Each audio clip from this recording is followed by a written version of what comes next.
I would say just right off the bat, we need to understand that it's an agenda. Okay. This is an agenda. We need to understand that right off the bat. Now, what do I mean? I'm going to unpack that soon. It's an agenda basically to destroy the family. It is. It's an agenda to destroy the family.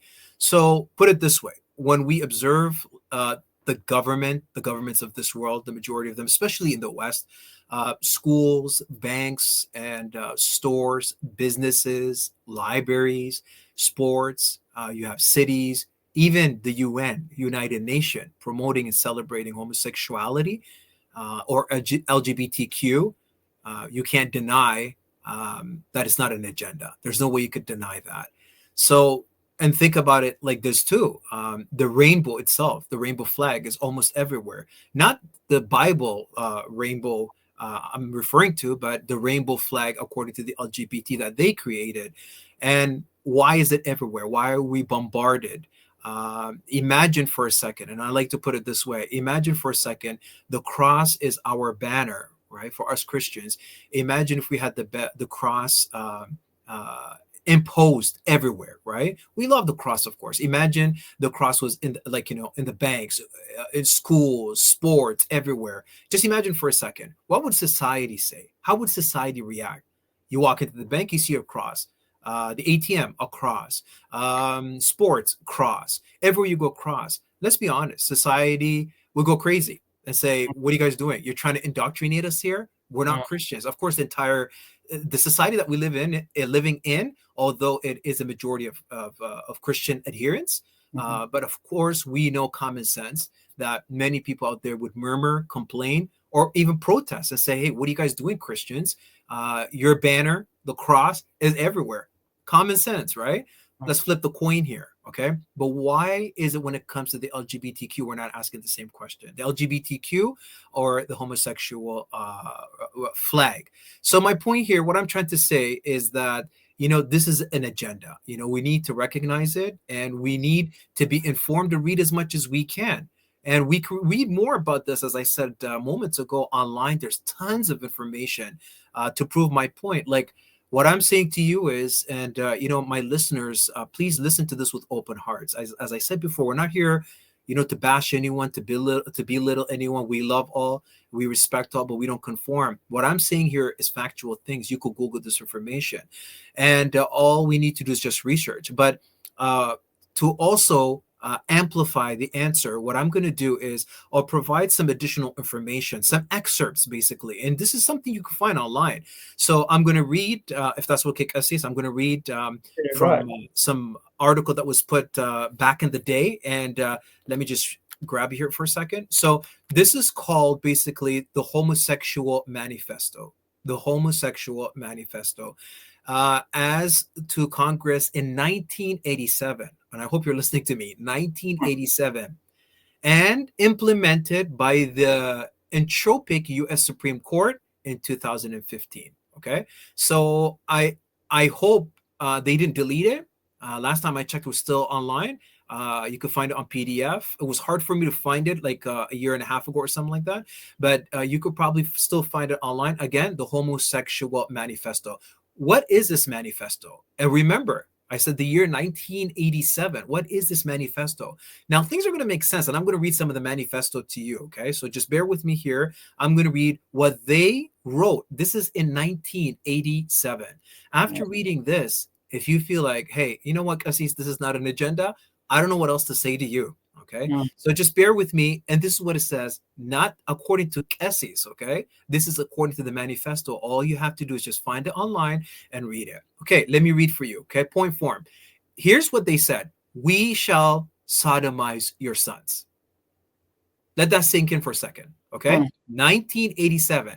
Let me continue. We shall seduce them in your schools, in your dormitories, in your gymnasium, in your locker rooms, in your sports arenas, in your seminaries, in your youth groups, in your movie theaters and bathrooms. Let that sink in again. Let me continue. All laws banning homosexual activities will be revoked. Isn't that interesting?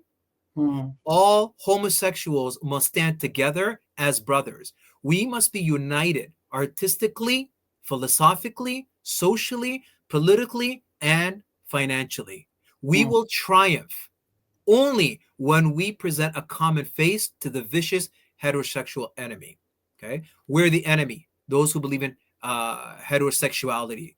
So I'm going to continue, but I found this to be very powerful. Why?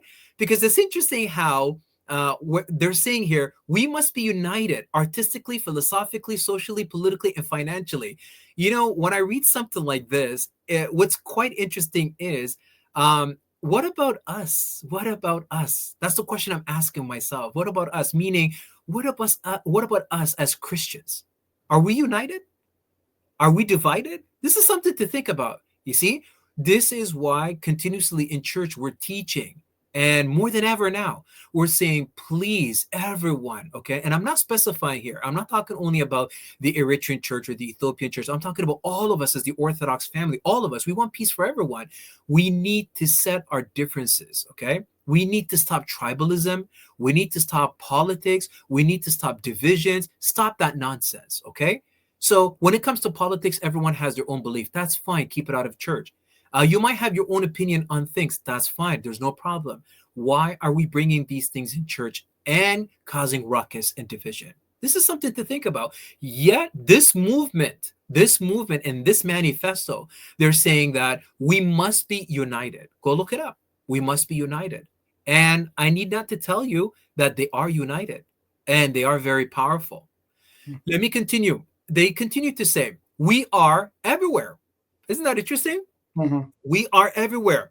Be careful when you speak of homosexuals because we are always among you. 1987. Those who oppose us will be exiled. Quite interesting. mm, We shall raise vast private armies to defeat you. Vast private armies to defeat you. The family unit will be abolished. Do you remember I mentioned that earlier? The mhm. family unit will be abolished. The family unit must be eliminated. Their words, not my word. Again, all churches who condemn us will be closed. Our only gods are handsome young men. We shall be victorious. Let that sink in your mind for a second. This is according to their manifesto. And you could, I'm sure you could find this online, look it up. And that's why I said in the beginning that there's information out there, unless it's deleted, there's information out there. But all we need to do is seriously, we need to wake up now. We need to wake up and go and read and research. I mean, it's good for us, in church, we're always saying pray, prostrate, the whole 9 yard kadase, which is beautiful. And the same time too, we could enjoy time with our families, our loved ones. I mean, my point here is that we should utilize our time wisely. Time for family, time for church, time for work, time for everything. But if we're allocating a lot of our times watching seasonal shows and movies, if we're so immersed into that, then we have no time to read this material. And then when it comes to our house, our home, we become shocked. So it becomes unbelievable for us. All we have to do again is educate ourselves and read about the stuff that I just shared with you, because I'm sure a lot of the stuff is available. And again, this is not something, and that's why I felt like when SCSU asked me this question, I felt, we need answers to provide answers, but let's use their material, right? Because if we use their material, hey, if I just said all these things to you, okay, without quoting the author or the book, I'm sure some of you would have said, those listeners probably would have said, hey, Cassis, you know what? You're a priest. You're trying to scare me. That's your job. You're a kahan. You're trying to lead us, to God's path and the church, and that's why I thought to myself, listen, you know what? Here's some solid information, not written by a kahan, not written by the Orthodox Wahhabite Church or Christianity, but written by them back in the day, many, many years ago. So Mm, that's why I said earlier that this is an agenda. So an agenda, as I said before, this main agenda is to destroy the family. And I want to add too, they have a doctrine. They have a doctrine. Just quickly, and you could Google some of this stuff. Their doctrine, the homosexual doctrine, is homosexuality, number one, is not a choice. Number two, we are born that way. Number three, a person born in the wrong body can surgically change to the right gender. You see, they bombard people and indoctrinate people with these ideologies or these doctrines. Just like the Orthodox Tewahedo Church has doctrines, they have their own doctrines too. So Wow. this is the kind of stuff that we're dealing with. And like I said, this is not something I'm making up. And I want to also add the ambition and goals that they have. What is their ambition and goals? Without being extensive, number one is same-sex relationship, same-sex marriage, bisexual relationship, gender transition, indoctrination via TV, media, banks, Pride Month, and so on. And last but not least, freedom.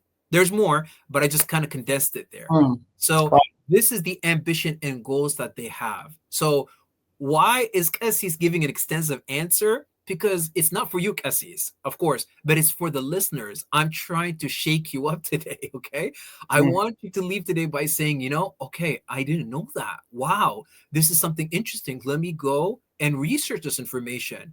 And you could find a lot of this information online. So, we need to wake up and understand that, they have an agenda, that this is not because, sometimes you hear even some Christians saying, the LGBT, the homosexual movement is an agenda. And then you have those who say, oh, you Christians, you're just haters. You're making it up. There's no such thing as agenda.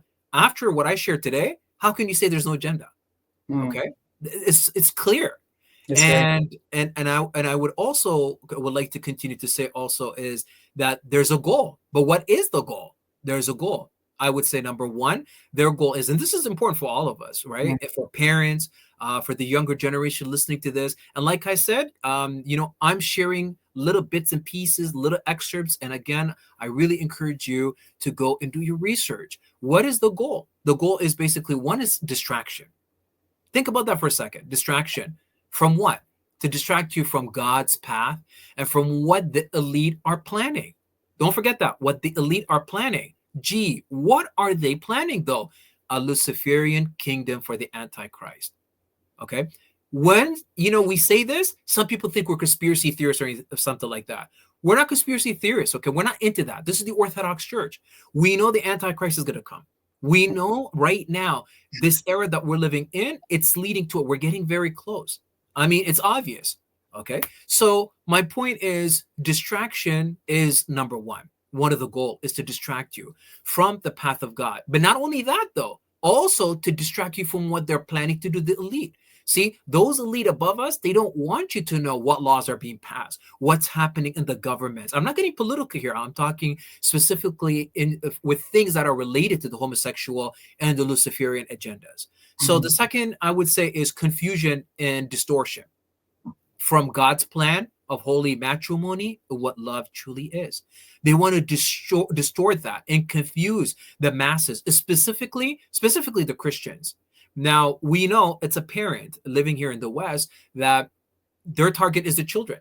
Their target is the kids, right? Why? Because they're innocent. I mean, their target is not the older generation, of course not, but it's mainly the younger kids, it's the younger generation. So therefore, we ought to be cautious, especially those of you who are young listening to me today. Please take notes and understand this is one of their goal is to confuse you and to distort God's plan. God's plan is simple. God's love. And his intent for us, his plan for us is holy matrimony. God is not against relationship, man and woman to come together. Adam and Eve, he blessed them. So therefore, that's what, we should always continuously strive to attain: marriage between man and woman and true love. So God's path is the right path. But remember, there's an agenda, though. There's this is agenda to confuse you and to distort your perception.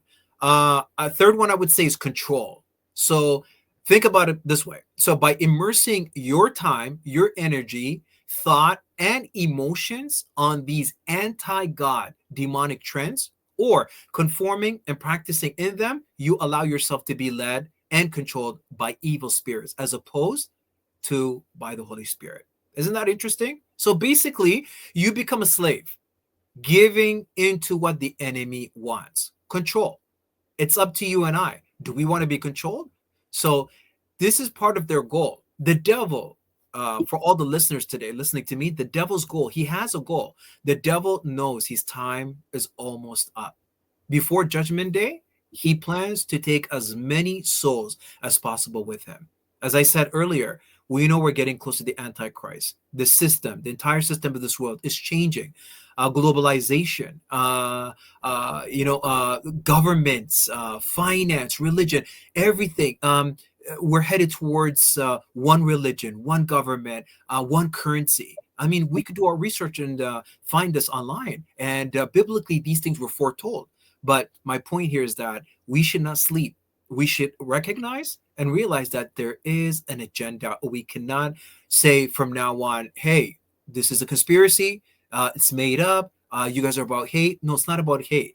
If there's provable facts, if there's material that's been written by them, and all we have to do is just research it and find it and go through it, and also gain that knowledge for ourselves, but also for our community, for our church, for our family members, and be active. Oh, wow. Thank you for that detailed answer, Qeshi Hermon. Never heard and seen that manifesto that you read and blown away by it. It's so scary, especially for the parents, people like me and you who have young kids.